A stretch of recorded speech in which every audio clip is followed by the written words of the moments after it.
Hello everyone, it's me, Clayton. I just got back from watching the new Tomb Raider movie. Now, when it comes to me and my history with the Tomb Raider games, I didn't grow up with the original games in the series. I mainly got into the series based on the 2013 game by Crystal Dynamics, and with its fun and with its fun atmosphere, its brutal combat, its great portrayal of Lara Croft, and its fun gameplay, it became one of my favorite games of 2013, and I figured it would spawn a really big franchise based on the renewed interest in Lara Croft's character. Thankfully, I was right, as there was a sequel, Rise of the Tomb Raider, and another one coming out soon. And there was, of course, this movie, which is by no means a groundbreaking film, but it is a very fun film with a solid cast, fun action, and it's very faithful to the games. Might be one of my favorite video game movies going on right now.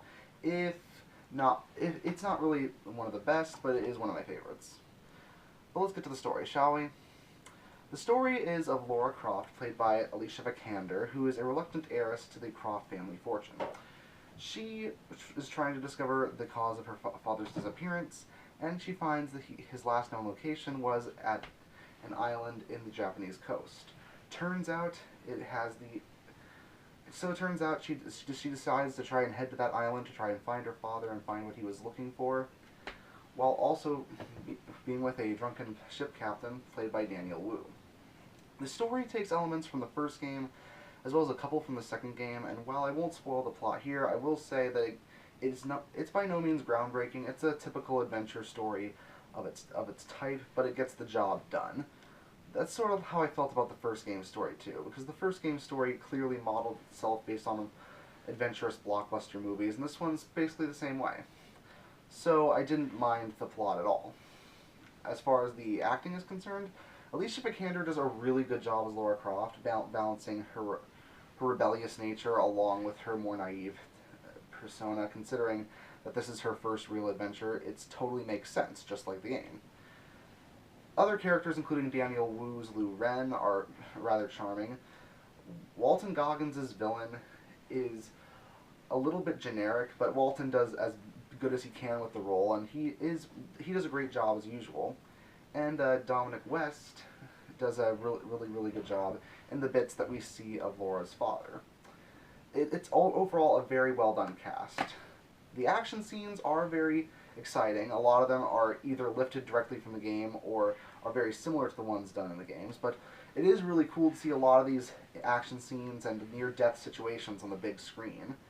It's quite...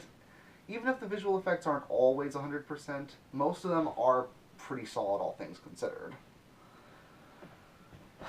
So the music is rather over the top, but in my opinion it fits well with the atmosphere of the film, and it does fit the grand adventure that they were going for. It's similar to how I feel about the soundtrack from the first game. As far as the characters are concerned, the characters are pretty standard, but like I said, they're acted well, and they do offer a lot to the film based on their performances. And the final twist at the end is a little bit silly, but if you've played the Tomb Raider games, you know how they can get involved in things that are supernatural. So, while I won't spoil anything here, but I'll just say it stays true to the sillier elements of Tomb Raider as well as the more awesome elements. But yeah, this is a fun movie. I definitely think if you're a Tomb Raider fan, you should check it out, and I give Tomb Raider a 7.5 out of 10. See you next time.